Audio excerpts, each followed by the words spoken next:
Hey everybody, it's Eugene Lisho here, and welcome to Forensics Talks. And as usual, before we get started, I've got a couple of little announcements to make here, and I'm going to try something new, and I'm going to see if this works. But the first thing I wanted to announce here is that I'm having a series of free webinars next week. So that's going to be on April 6th, 7th, and 8th. That's from 4 p.m. About an hour and a half each. That's Eastern time. And if you want to register, you can just go ahead. There's a little QR code up in the top right. And I just tried that for the first time. It looks like I'm hoping that is going to work. But give that a go. And you can see if you're interested. And also the link for that is right over here. So if you just go to my website, ai2-3d.com/photo week, you'll be able to register for that. Okay. Also, the Canadian Society of Forensic Science, they're going to be having a conference coming up June 21st to 24th. I'm one of the main people who's assisting with the organization of that particular meeting. And so we're looking at having a really, really good lineup of speakers, with all the cancellations this year, different Canadian, at least in Canada, there's been a lot of cancellations from forensic science and ident organizations. So this will be probably the only main large one in Canada, and it is international, so it's not just for Canadians. It is going to be open up to different people. And let me get I've got the wrong thing here, so let me go there. All right, so if you just go to csfs.ca, that'll get you there, and there'll be further information. We've literally just put some stuff up on the website. There's a lot more that's going to be coming, so please stay tuned for that coming up. Okay, great. Let me get rid of that. And let's get to the reason why we're here. So today, we're going to be speaking to Tom Vadnais. And just a very brief introduction here. Tom received his Bachelor of Science in Mechanical Engineering from the University of Maryland. He's a professional mechanical engineer, and he's been an SAE member since 1980. He began his career as a tire development engineer at BF Goodrich, and later as a consultant in tire failure analysis. He's worked for SEA Limited as a vehicle accident reconstructionist, and he continues to consult in that field today. However, Tom's probably best known for his work as a photographer and for teaching digital photography. He was an early adopter of digital photography, making that transition from film over. And he's been teaching photography and photographic techniques in classes, workshops, and lectures since about 2004. So today, I have the pleasure of having Tom here. So Tom, welcome. Thank you for being here today. Oh, thank you. It's an honor. Thank you. Excellent. As usual, I want to start at the beginning, and I want to ask you about your background. So before Tom was a mechanical engineer and he was messing around on his own, trying to figure out what to do, did he have a digital camera in his hand or no? No, not way back then. All started off with film. Yeah, it was film back then. But yeah. Did you always enjoy photography early on? Like, were you always involved with photography? Yeah, to a point. I didn't have enough money to get a decent camera or anything, but I always had like a little Brownie Instamatic or something, and back in the early days, just black and white film, and try to make 36 exposures on a roll last as long as I could. Not like today's world with digital, where you just shoot like crazy. But and then I started getting more and more into photography, especially as I got into this consulting field, and where it's essential. So I thought, well, that's good. I enjoy it anyway. And I did a lot of landscape nature photography. And so I thought, I could really learn a lot more about photography in this application, which is different from landscape or anything else. And you're looking for different things. And here we want to show details as opposed to making it as pretty as possible. We're not doing sales images. We're trying to show details to explain our investigation and our analysis. So right. We're looking at something completely different. Well, let's go back a bit though. How did you get into the mechanical engineering? Like, were you always sort of a technical kind of person? And, Oh yeah, it was always automotive stuff. I mean, since a little kid, that was always my number one pleasure. And even when I got old enough, probably in my early teens, I would do all the maintenance on the family car. Way back then it was points and plugs and distributor and setting or distributor cap and rotor and then adjusting the timing and all that stuff, which, we don't do any of that anymore. But so I did that for years and years, and gapping spark plugs and changing brakes and doing all that kind of thing. So I've always been interested in vehicles, and I wanted to do something. That's why I went into automotive mechanical engineering, was to do something regarding vehicles. Mm-hmm. Oh, nice. And well, soon after you graduated, though, you worked at BF Goodrich. Yes. So can you explain what your role was there? Yeah, I was doing tire design, development, and testing. So we tried to design. First, I was in the heavy truck group for a while, and then I was in the high performance passenger group. So we would come up with a design that we thought would work. We do all the indoor testing that you could do, test everything to failure, and find, okay, it keeps failing here, adjust that, change the specs or whatever it is, until you get a product that's working, that can outlast any test that you're normally going to do.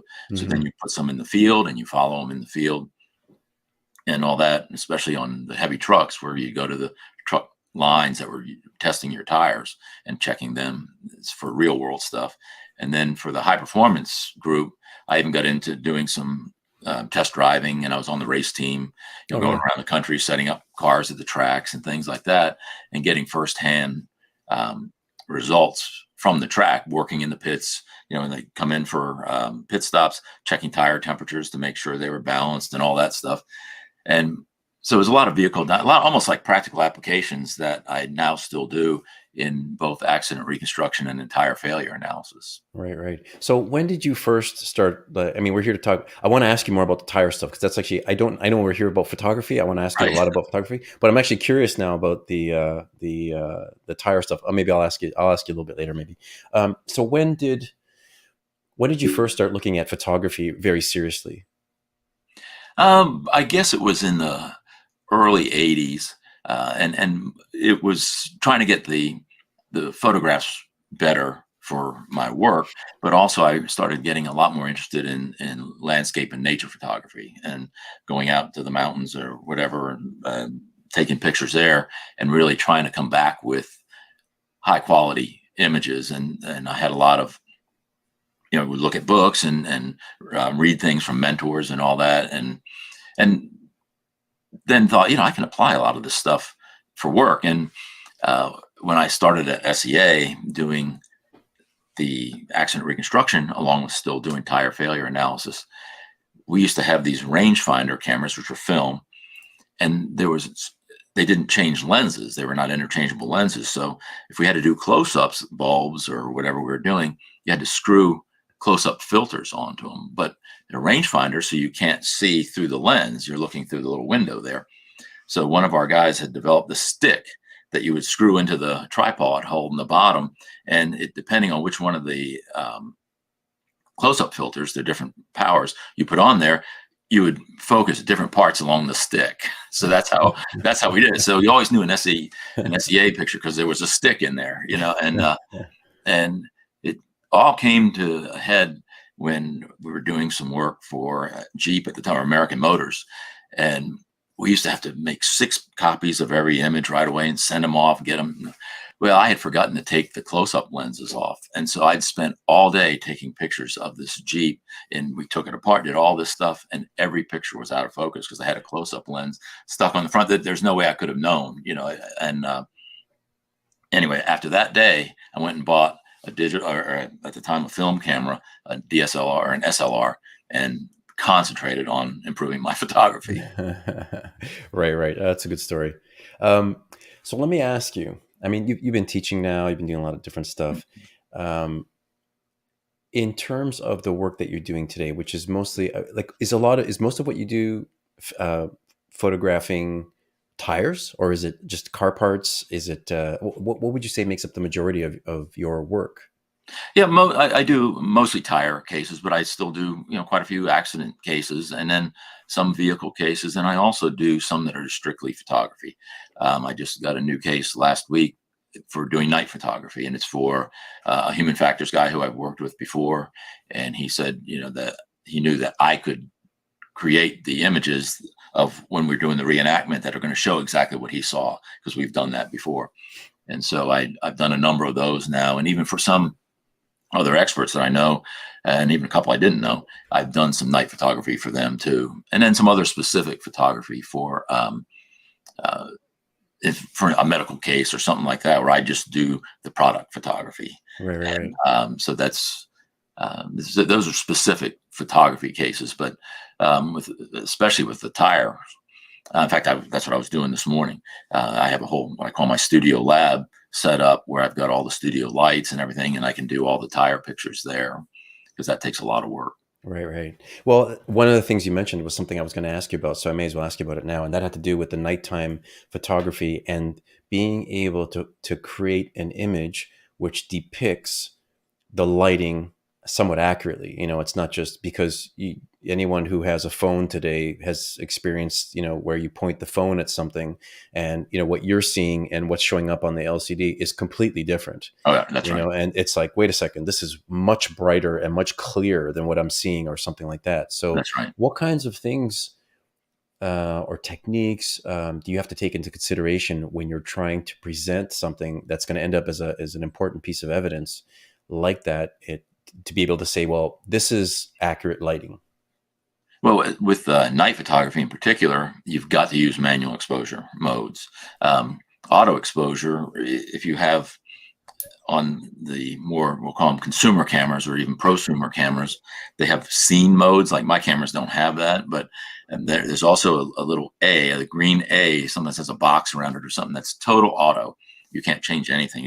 It handles the shutter speed, the aperture, and the ISO, and you can't change anything about that. So I call that, just so that people remember, I call that the green mode of shame, because then that if you're using that, you're not in control of anything that you're doing. And if you're out, like today, we have a nice sunny day today.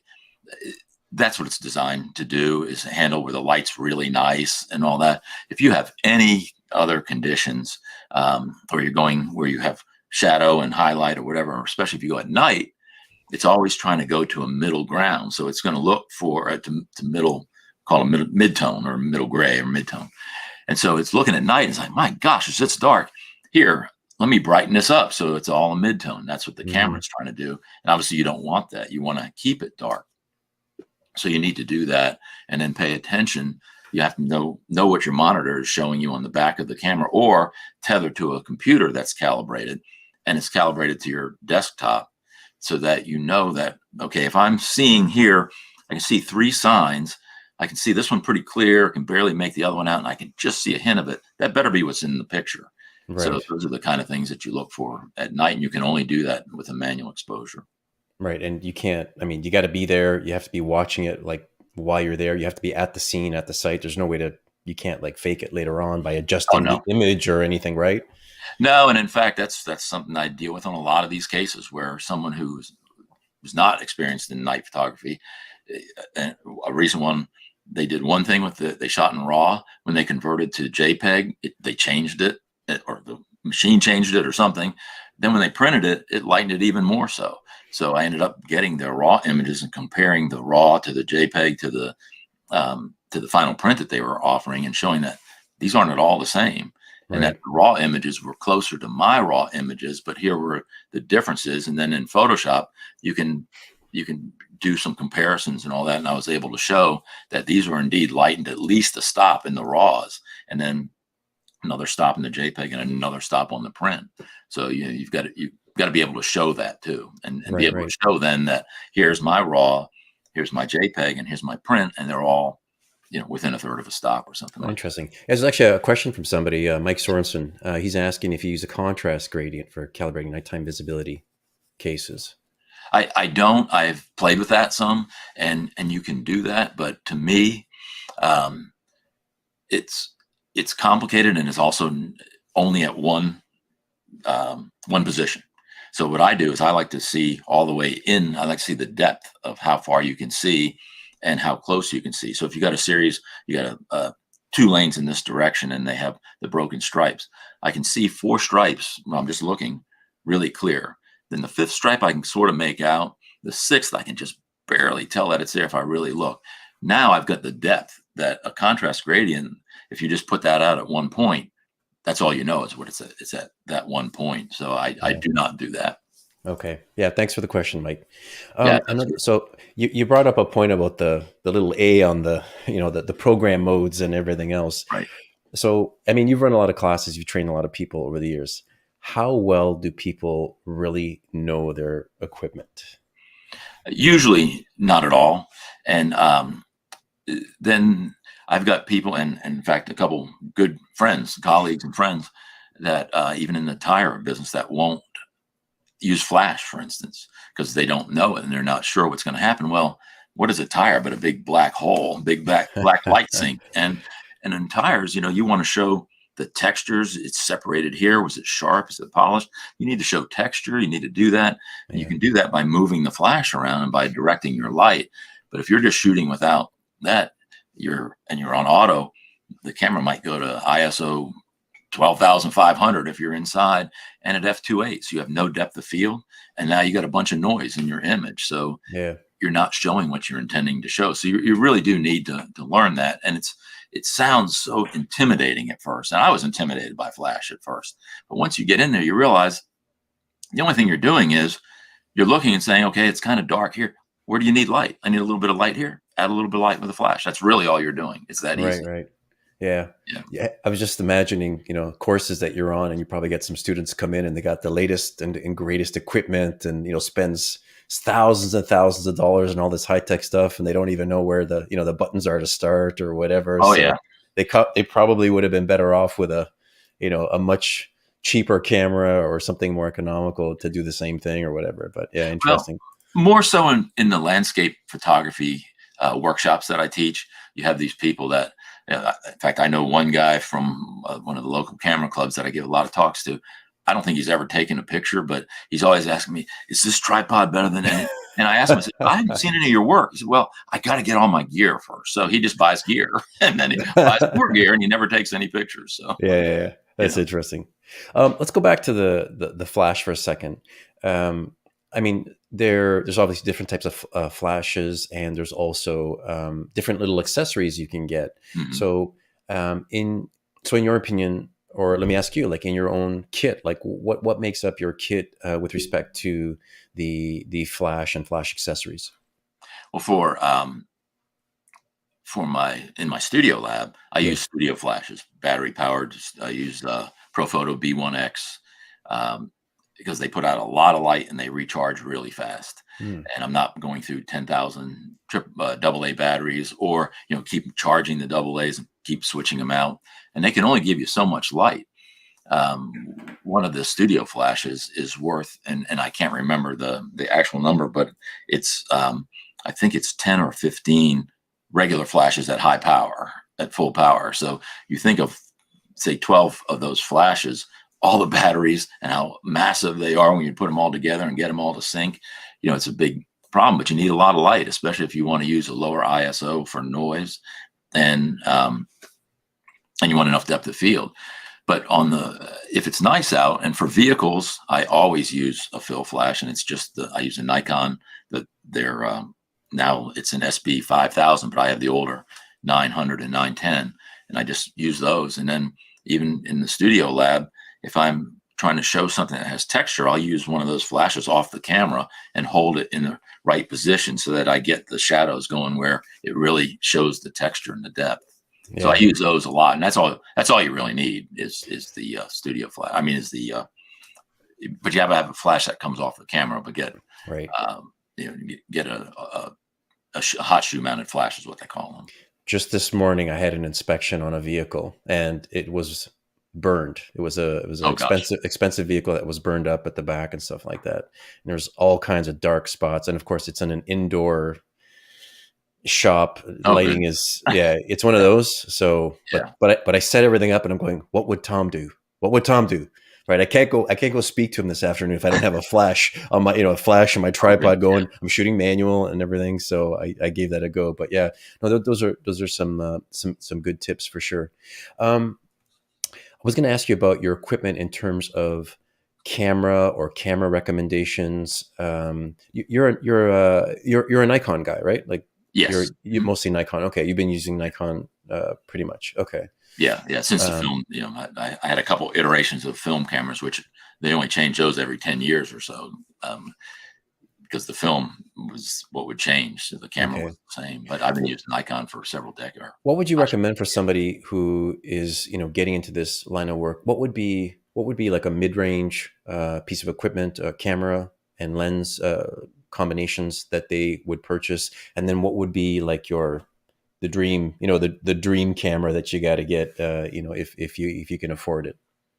But I always recommend getting a full frame camera. And most of the starter cameras are not full frame. Hmm.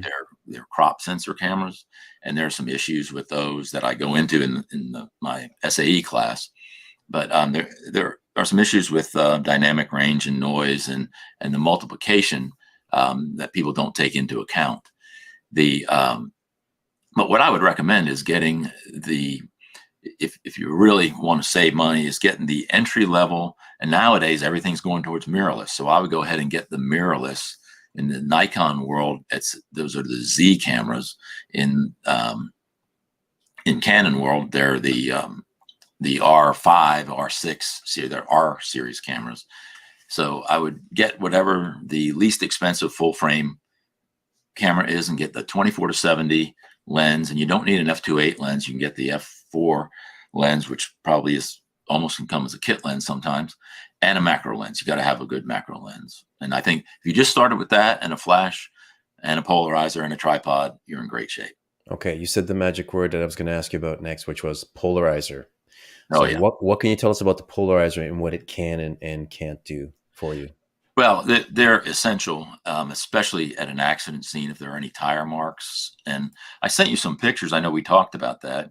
Can we show one or two of those? Absolutely. Let me bring that up right now. Let me just move this over and Uh, let me show this. how about the one that says tire marks, no polarizer? Let me There we see. go. Oh, There we go. there we go. That's the one. Okay, this is an example at an accident scene. You can see there are a bunch of tire marks there, and the guardrails deformed, but you can't really see a whole lot. And now it's perfectly exposed. Everything's exactly the right. Nothing's blown out. Nothing's blocked up. There's enough depth of field, which is the amount of distance that's in sharp focus from near to far, and the focus is in the right place, but it doesn't show what's really there. If we can show the next one, the one with the polarizer. Oh no, back. There we go. That's what it actually looked like.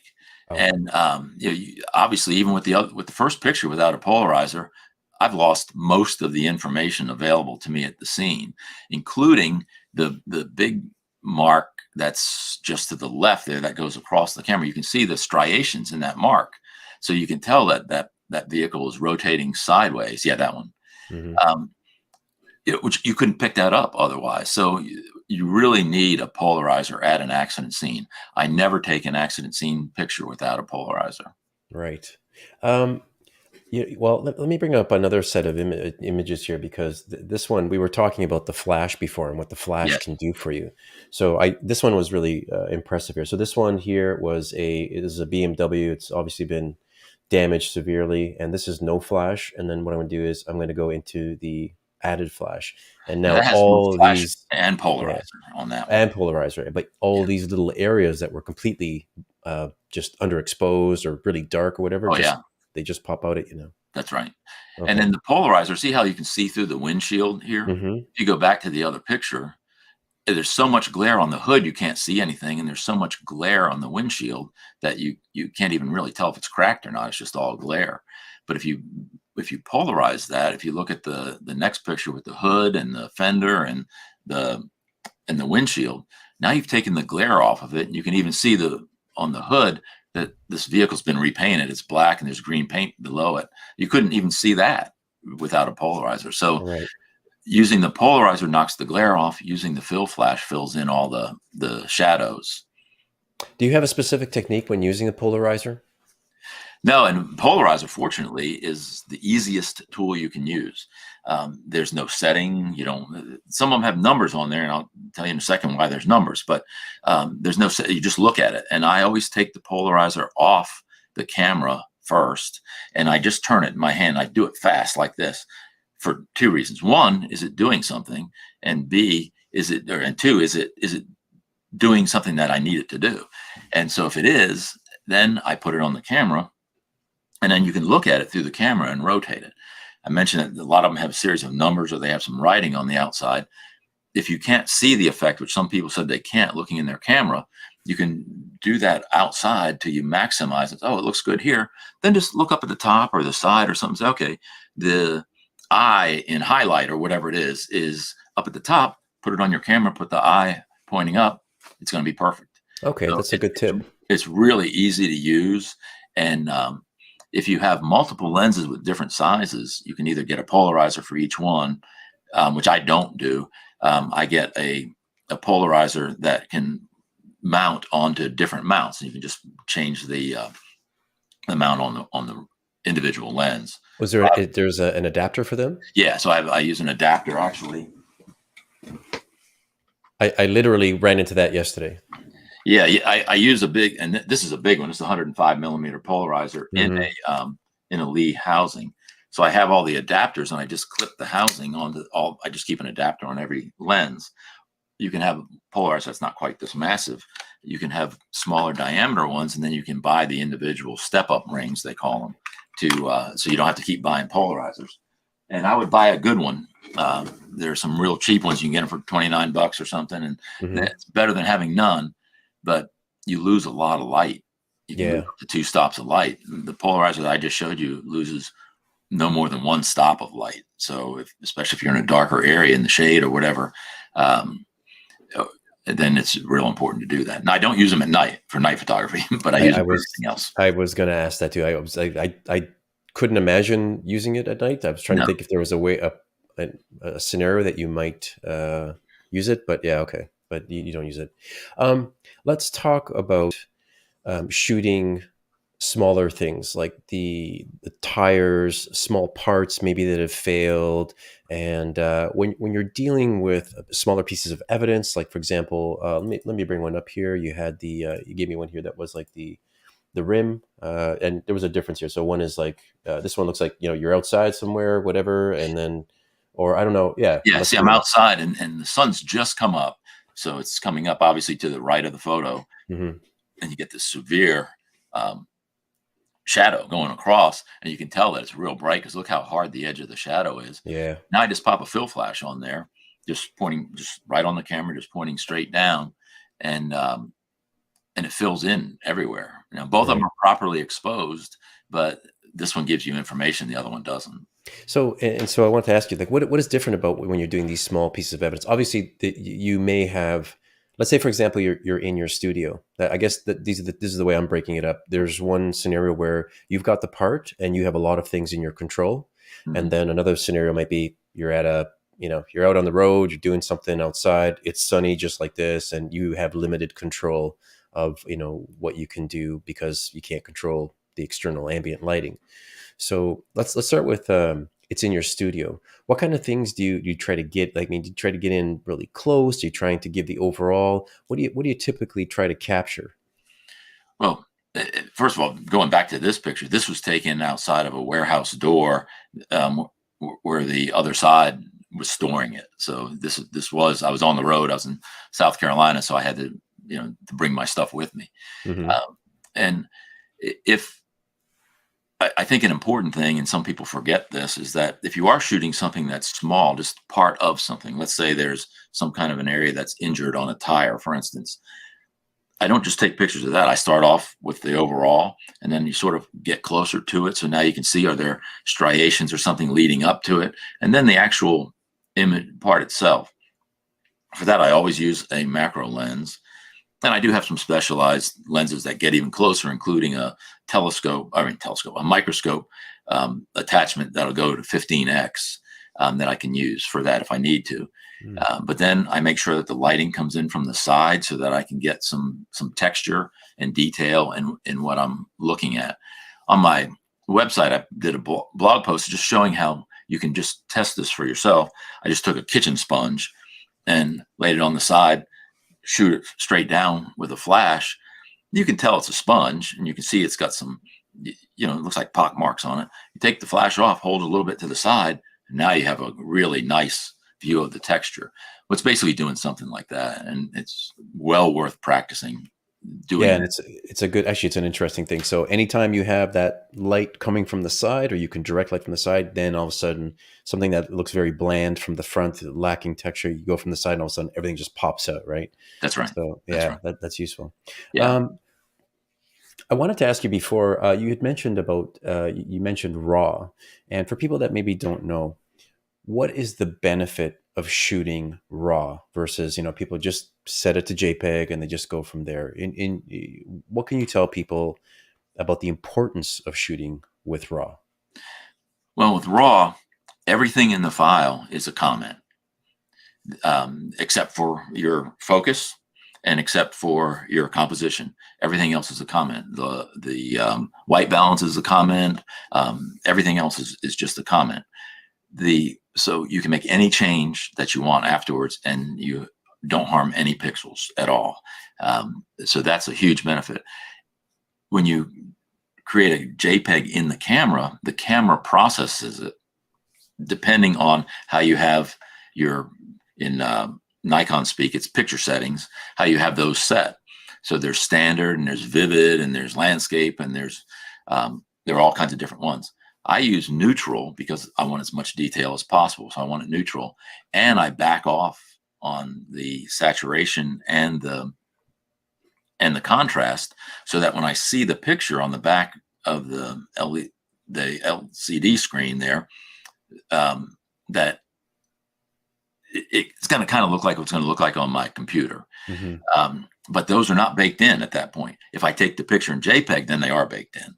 And so many times what JPEGs are set up, the way camera companies do it, and it makes sense from their standpoint, is they want their pictures to be nice and punchy and everything. So you're like, gosh, look at this. You're with your friends at the park or something, and everything's all colorful. And look how Hmm. this kite over here, look at this orange is really popping and all that. Well, we don't want that in what we're doing. Plus, what it does to do that is it increases the saturation and the contrast. So in fact, the picture that's still up on the screen, there's a lot less contrast in this picture than there is in the original picture without the flash. But I don't want the contrast. I need the Right. detail even in the shadows. So we want, yeah, see, there's zero detail in the shadows. And Hmm. in my class, I show two different ways of trying to bring out the detail using Photoshop tricks and all that. And you can bring out some detail, but it looks murky and all that. It's just not as good as getting it right. Right. This is one shot and if it was JPEG, it still could be a little too dark in the shadows and a little too bright in the highlights. But shooting RAW, or at least if you're going to shoot JPEG, shoot a neutral JPEG and back off on saturation and contrast, and you're going to end up with a lot more detail, which again, that's our purpose in forensic type stuff, is not Mhm. to make it as punchy or as pretty, but to make it as to capture as much information as possible. So let me ask you a question about, you mentioned Photoshop. What does your software workflow look like typically, or what tools do you typically use or have in your toolbox in terms of software? Very little. I use Bridge, Adobe Bridge comes with the Adobe products, and I pay it's $10 a month if you get Photoshop. You get Hmm. Photoshop, Bridge, Camera Raw, and Lightroom. A lot of people use Lightroom. It's good for cataloging. I don't use it because of there's several reasons that I'm not going to go into, but I'm just used to Bridge, and I do a lot of the stuff in Photoshop. So in Bridge, I can then sort all my images, and it's especially important to me. It looks better if you're trying to be professional and you're sending something to your client. If you're doing a group inspection, and we all know this from doing group inspections, where you start and you're taking pictures over here on the left front. Oh, we're going to do this over here. You run over to the right rear, and you're taking a couple pictures, and then, oh, we're going to remove this tire. You run over here, take those pictures. Then you get back and try to take where you were before. So your pictures are all jumbled up and it just looks like a mess. So in Bridge, I put them all so that they make order, that they're in some kind of order. And then I go through in Camera Raw, and if I need to change the exposure just a little bit, the light changed just a little tiny bit. I'm outside, the sun moved, there's a cloud, so that they all kind of look closer to the same. Then I will then in Bridge save them as JPEG so I can send them to my client. I reduce the size and send them to my client. I don't go into Photoshop unless I need to for Hmm. specific things. For instance, I do focus stacking, and I do that a lot on tires. Where the closer you get to things, the less depth of field you have. So Yeah. if I got a couple wires sticking out of a tire and I want them to be sharp too, even if I stop the lens down all the way, I might not be able to. So I'll take pictures starting with the one closest to the camera, photograph, photograph, photograph, photograph, photograph, and then I can stack them in. And I used to use there's Zareen Stacker um, and a couple other ones. I'm drawing a blank. That's how long it's been since I've used them. Photoshop has improved all that stuff. You just drag them in. Tell You it. click auto align and you click stack. Boom, it's done. And then if you need to touch it up, you can. But I almost never have to. Yeah. And so I'll do focus stacking that way, and then comparing camera photographs and things like that. So that's about all I really need to use Photoshop for. Okay. There's a question here from Ryan. Actually, it's Ryan Ryder. So welcome, Ryan. Thanks for coming back. I know he's down in Texas. He said, I want to expand on his question actually, because he says, Mhm. have you ever been questioned about, he says the change of the polarizer in criminal court, but I'm really interested in changes to images in general. I mean, you're a photographer, you come in and you're like, well, I brightened it here, and they're like, oh, you altered the image, right? So Right. what can you say about the kinds of things that will get you in trouble and when you've gone too far? Well, I think with everything else, if you have a a system and you always do the system and you can show what the system is, then you can do a lot of things. What I do, and that's one of the other reasons I shoot in RAW. If you shoot in JPEG and you make some changes and resave it, nobody can go back and see what those changes were. If I shoot in RAW, I can change the name. That's all I can do because I renumber all my pictures so that they're all in some kind of order. Hmm. And then I add, like if it's a left front, right front, whatever, I'll add LF, RF. I do all that in Bridge. But if I make any changes for the final picture that I send my client, they're a separate folder that goes with the raw image. It's called a sidecar folder. And the raw image itself can never be changed. I cannot resave over the raw image. So whatever changes I make, I can always prove the way it was originally. I can always prove exactly what changes I made in it because I've saved all of them. And then when I do my focus stacking, where I take, say, a number of pictures, or if I have to blend from a couple images, I save all those. I save them as layers as a separate um, PSD file. So I can say, here's exactly what I did. And I can take anybody back to the raw and they can do exactly what I did all the way through. So that's an important thing, is to keep all that stuff. Right. Okay. There's another question here. When I'll just going backward, I'll just take a couple of questions here. When doing night photography, do you use the painting with light? So have you ever used that method, or um, where you can flash lights to sort of Yeah. brighten something? Yes, I do. And because there's two kinds of night photography. One is where you're trying to document exactly what you're seeing out there. And then you don't do that. You don't use any kind of light. You don't Hmm. use anything. And now maybe like I've done a bunch where you're in the vehicle and you want to see what the headlight spread is. So you do it from the vehicle with the headlights on and all that stuff to see what they illuminated. But other than that, I don't. You don't add any light. Now, and in our business, if you're doing consulting later on and not doing actual crime scenes, you won't have as much use for light painting.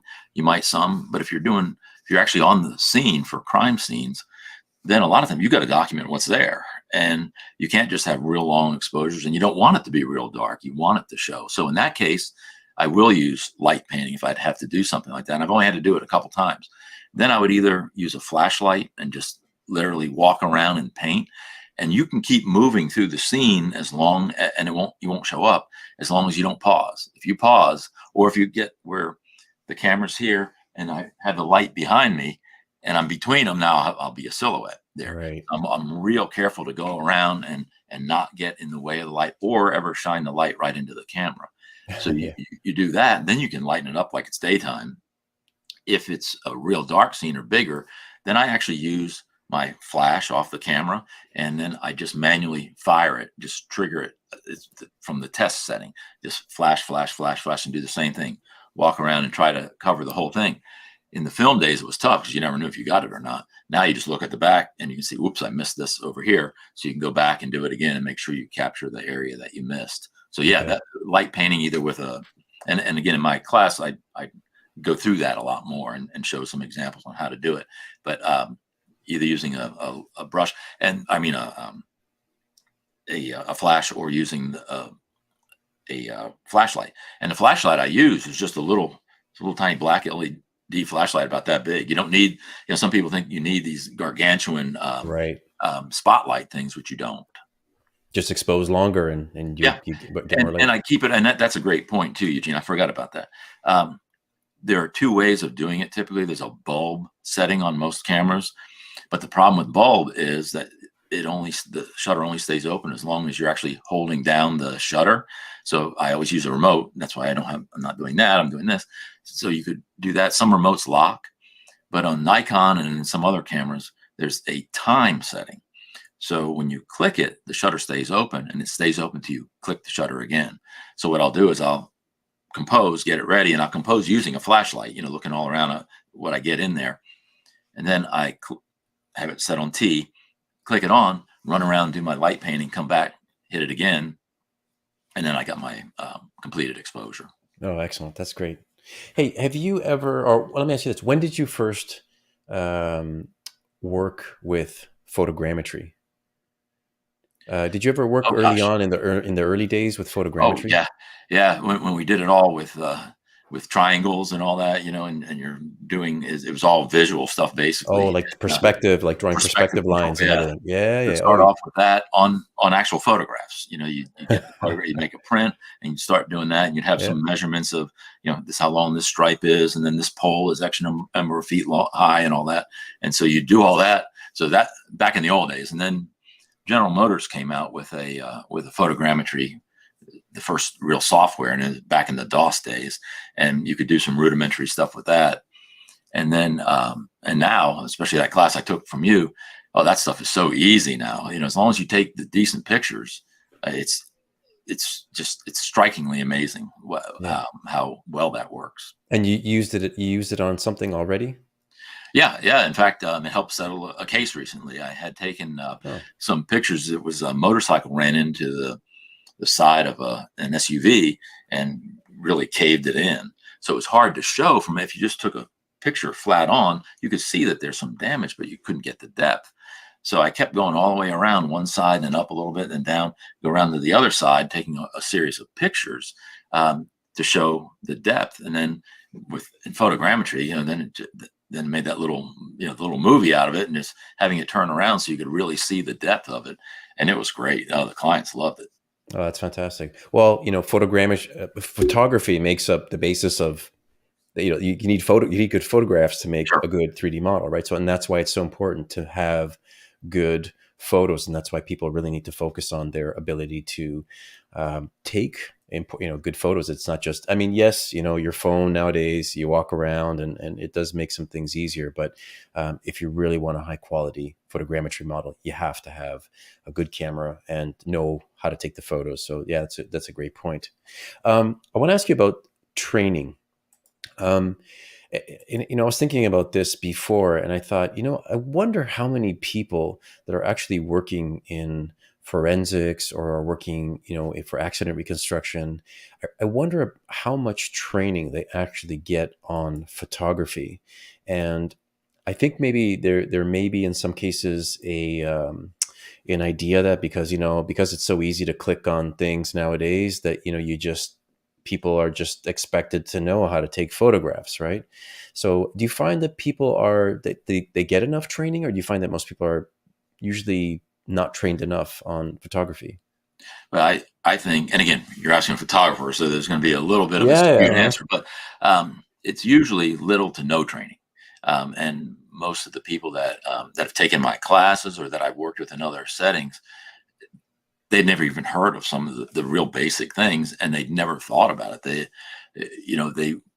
the old saying in photography, they wouldn't know an f-stop from a bus stop, and so the yeah, they know. Oh, maybe yeah, I know that changing the aperture, can change your depth of field, but they don't know how it interacts, and then Mhm. how then shutter speed interacts, and then how your ISO interacts, and what the effects of all those things are, and they don't think it through. And so many of them, and I've seen people do this in inspections, and of course, again, being a photographer, it's frightful to me, but you see people just they're not even looking through the viewfinder. They're just like click, click, click, click, like, you know, they're too cool to look through a viewfinder. And you can tell by the pictures, and you get them and they're cattywampus, each one of them is offset, Yeah. or you've got the side of a trailer and a car ran under it and left some scrape marks on the outside of the trailer, and then on the frame, and then of course underneath it's just clear. Well, when they do that and they're not careful, they end up focusing on the grass across the street from where the trailer is. The trailer's all out of focus. Everything that would be important is out of focus. And I don't know. I just think looks very unprofessional. I mean, I wouldn't want to give that to my client. Yeah. And then I also see where people will go, even to accident scenes, which you think would be pretty straightforward, and a lot of them are. You know, if the green mode of shame, if that A never worked, they wouldn't put it on there. So obviously, if the conditions are just right, that can do okay. But the problem is that you turn around and now you're shooting, and there's some gouge marks in the road, but there are a bunch of trees behind that are really dark because the sun is now in part of the sky where they're in shadow. The sun or your camera can look at that and say, "Gosh, there's a big dark swath. Let me brighten that up." Now you don't see the gouges anymore. So you need to be able to counteract that, and you need to be looking for that. And a lot of people don't even look at it even when they get back. And you see depositions, they can't point to anything. Well, it was there, I saw it, you know, but there's no picture of it. Now, one of the problems I think though is, you know, the LCD is small, right? So Oh, sure. you're taking a photo and then you look at it on the LCD, like beautiful, looks great. And if you don't zoom in, or if you don't look, or if you don't have something larger to look at, you're going to miss all kinds of stuff. I couldn't tell you how many times I thought I took a good photo and then I go back and look at, what the hell did I do here? Like, so no, I got to go back and take it again. So do you inspect your photos on site, or do you? Oh yeah. That's okay. And I look at and there's a bunch of ways you can set it, and you can scroll through them, and I do scroll through them, but so each image that you have on the back, you can show it with different things. So the one I typically keep it on, the image is really small, but I have a thing called the blinking highlights on there, and I turn on the blinkies, and so I can see there, and if something's blinking, I know, that's blown out there. Now, if you've got a black vehicle and there's shade behind it, and there's one reflection from a light up here or something like that, that's fine. That doesn't matter. But if the whole thing is, or the ground in front of what you're taking a picture is blinking, well, that's not going to be any detail there. It's going to be blown out. So I have the blinkies going, but then I have the all four of the histograms. I have the overall, the luminosity one. Then I have the red, green, and blue to make sure no channels are blown out. But then I'll scroll down to the next one where the image fills it. So I make sure the composition's okay. And I don't do this on every shot, but just in general. And then I'll blow them up on the back. And usually I shoot almost every picture on a tripod. I will set it up, and I actually use the screen to focus and everything. So I'll set up my image. I'll go to 100%, and I use Zeiss manual focus lenses. So I have to manually focus every shot. And I focus on what I want in the primary thing in focus, zoomed into 100%. Then I zoom back out and take the picture. Right. Yeah, so that's great. Yeah, it's an excellent tip for sure. Very, very useful. Can I ask you about training? So you mentioned before that it sounds like you have more than one training class that you offer, or is there just one pretty much now? And I know COVID's kind of screwed everything for everybody, but what is your typical offering in terms of training? Well, right now I'm doing it through Society of Automotive Engineers, and in fact, I just talked to them Tuesday, and we're going to restart the in-person classes, which is great. They're doing their first in-person class. I think it's in 2 weeks out in California on the heavy vehicle EDR analysis. They do a class. It's usually in Wisconsin, but this time they're going to do it out at John Steiner's place out in California. And that's their first live class since last year. And in fact, the last flight I've made was last year when I taught my class in Irvine, California. But that's mostly what I do. And I've actually got a couple in the works for going to individual companies, that do the forensic type stuff, consulting firms, and then doing in-house classes for them. But I also teach nature landscape workshops, photography workshops. I've got one in the Smokies in a couple weeks. I do a couple there per year, and then do a couple other ones too. But totally different type stuff there. We're looking for different things, but it still all goes back to the same basics in photography. Right, right. So, and about how often do you offer them, and about how many students do you take per class? The last year we had 5 set, but there only one went, and then COVID. So that we're trying to do 5 or so per year, Hmm. and they're different places. It's been in Jacksonville. One was in Detroit. One was a couple of them in California, and a couple other places. So they try to spread them around the country, and then for the individual companies, it's wherever they are. Okay. Oh, that's great. Well, I'll tell you what, Tom. What time is it? Yeah, we're kind of getting on a little bit, so I don't want to go too Okay. long. Would you be okay with taking just a couple of questions? Oh, sure. Yeah. Because I think I skipped over a couple. So one of them is, let's see here. All right, let's see, from Sween. In general, most of the crime scenes are static for the purpose of crime scene photography. Is there some example where photography is for a crime scene in motion, or like where there are things moving in a crime scene? Well, they can be. In fact, the picture that's up there right now, that's a pedestrian walking across the street, and um, he was reenacting where the pedestrian actually was crossing at the time, and he kept walking. So that's something else I had to pay attention to, was my shutter speed, because he had to keep walking because traffic's live going across there. Hmm. So I just kept taking a series of pictures while he's walking. So I had to take that into account. If the shutter speed was too slow, he'd just be a blur. So I had Right. to pay attention to that.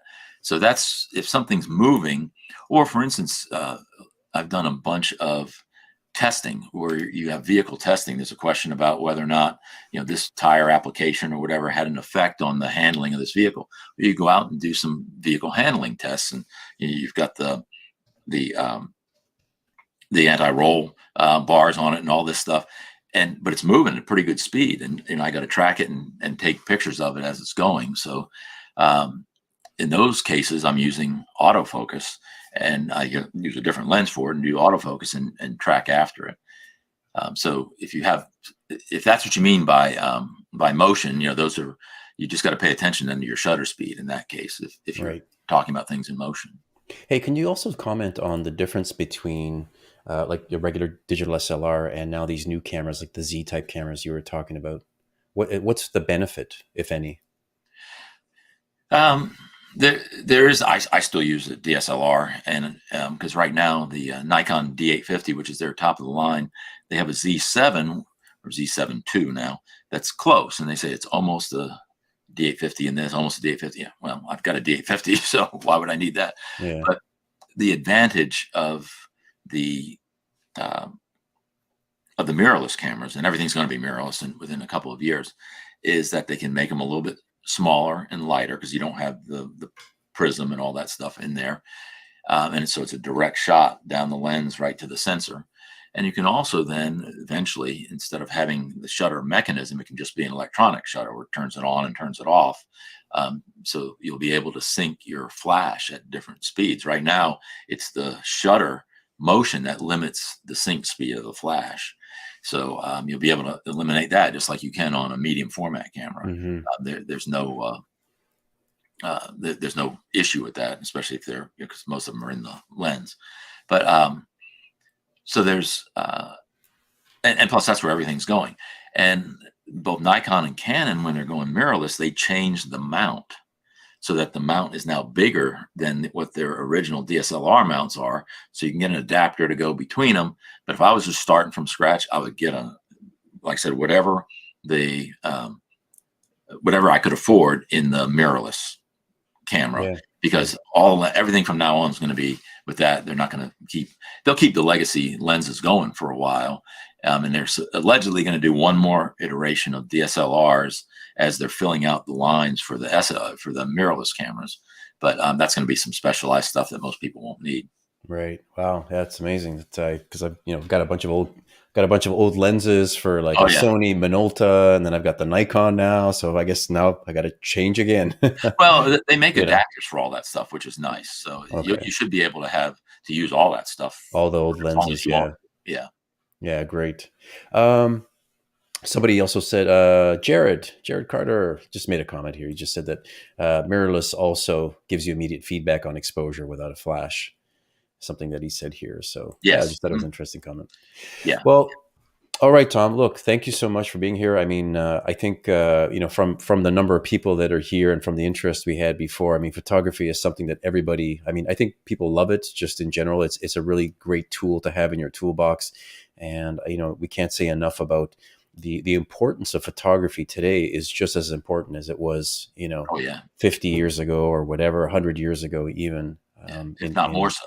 if not more so, yeah, with all the other types of video and everything else. So hey, I can't thank you enough. I think I'm going to have you again sometime in the future. Maybe we'll talk All about right. something more specific. Okay. uh, That'd be great. I'd love to. awesome. Hey, like, hang back here, and I'm just going to make a closing here. Thanks. Okay. Sure. All right, bye. All right, folks. Well, that does it for this one. Next week, we're going to be having Jeffrey Morrison, Dr. Jeffrey Morrison, and he's a Canadian forensic scientist who's now working in the UK, and he specializes in forensic inference and statistics, and also in forensic speech science. So the topic we're going to be looking at is forensic data science and how we use it to evaluate forensic evidence. So that does it for this episode. I want to thank everybody for listening in. Thank you for your comments. It was really great activity today. And we'll see you next Thursday, 2 p.m. Thanks a lot. Bye-bye.